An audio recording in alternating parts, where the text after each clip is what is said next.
Hey, welcome to this another series lecture about electrical wiring simulator or EWS. Today we're going to perform the first activity about AC series in parallel circuits. Okay, so we will be doing the alternating current circuits. Okay, so click the second menu, and then the first activity will be the simple AC lamp. Okay, so click the play button and then the normal mode.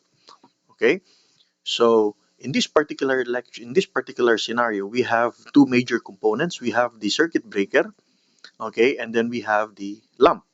Okay, so in this particular component, let's assume that this is live. So there is a bus bar connected to the R and S and T. So this is a R, S, and T after the circuit breaker. So in this particular electrical diagram, so we only have to connect the R to the lamp. So in this particular case, there is a number for that particular terminal. So there is number one, this is number one, and then number two, and then number two. So simply connect this one. Okay, so R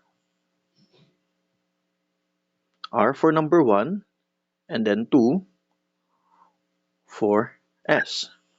Okay, so let's click the submit button to check if we got the wiring correctly. Submit and then pass. Okay, so as of this moment, there is no simulation for this activity. So see you in the next lecture.